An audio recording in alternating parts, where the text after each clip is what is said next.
Sa video na ito ay pag-uusapan po natin ang isang matinding pahayag mula po sa kilalang crypto analyst na si JD. Ayon sa kanya, si XRP ay papasok sa isang sitwasyon na maaari po niyang tawaging biblical move, na maaari pong magdala ng napakalaking kita o malakas na pagkatalo para sa mga investors. Kaya tingnan natin kung ano ang technical na dahilan sa likod nito at bakit maraming traders ang nakatingin ngayon kay XRP. Kaya yan po ang siyang ating pag-uusapan sa video na ito, pero bago po tayo magpatuloy ay pakibasa na lamang po muna ang disclaimer dito po sa ibaba ng ating screen. Yan, ano po ba ang nakikita ng analyst na si JD sa chart ni XRP? Yan. Yan po yung kanyang aktual na post at ito po yung kanyang ibinahagi na chart na siyang ating ipapaliwanag dito. Yan, ayon kay JD, malinaw na nakikita po sa kanyang chart dito na si XRP ay nasa isang ascending triangle pattern. Dito sa mundo ng technical analysis, ang ganitong pattern ay kadalasang sinyales ng bullish continuation. Ibig sabihin, kapag nabasag po ang resistance sa ibabaw ng pattern, malaki ang posibilidad ng isang biglang pag-akyat ng presyo.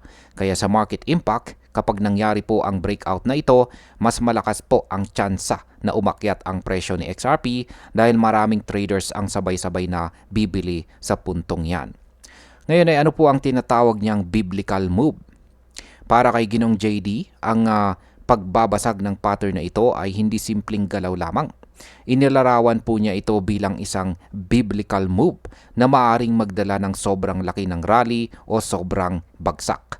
Idiniin po niya na ang mga orange squares dito sa chart ay nagpapakita po ng critical levels na dapat pong bantayan natin. Kaya sa market impact, kung tama po ang kanyang analysis, ang breakout na ito ay maaari pong magdala ng mabilis na pag-akyat hanggang sa target level. Ngunit kung mabigo po ang breakout, malakas din ang posibilidad ng pagbagsak. Kaya magiging make or break po talaga ito para sa atin. Ano naman po ang target price na kanyang ibinigay para rito kay XRP? Sabi po ni Ginong JD na may target price po siyang $3.37 base po sa sukat ng ascending triangle. Bagamat mas mababa po ito kumpara sa all-time high na XRP na $3.65, ito po ay malinaw na mas mataas pa rin sa kasalukuyang presyo. Para sa kanya, maaring ito ang unang hakbang bago ang mas malaking rally kung magpapatuloy po ang momentum. Kaya sa market impact, ang pag-abot po sa presyong $3.37 ay maaari pong magbigay ng kumpiyansa sa mas maraming traders at saka investors at maaaring maging tulay para sa mas mataas na presyo kung susuportahan pa ng market sentiment. Ngayon ay ano naman ang babala ni Ginoong JD tungkol sa dumb money? Ayan, binanggit din po ni Ginong JD ang tinatawag niyang dumb money o mga investors na madalas nagsasabing alam nila ang hawak nila pero hindi marunong magbenta sa tamang oras. Ayon sa kanya, karamihan sa kanila ay posibleng matalo sa cycle na ito dahil hindi po sila marunong mag-take profit.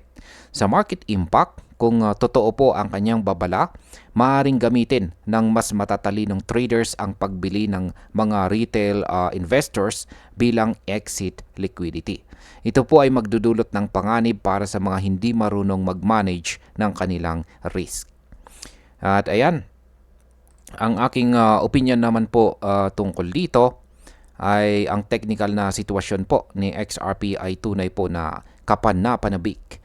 Ang ascending triangle po rito na ibinahagi ni Ginong JD ay matagal nang tinitingnan bilang bullish signal at ang target na $3.37 ay posible kung sapat po ang demand. Ngunit malaga pong tandaan natin na hindi po laging umaabot sa target ang ganitong patterns. Ang payo po ni Ginong JD tungkol sa risk management ay totoo na rin. Maraming retail traders ang nawawalan dahil po sa kakulangan ng disiplina.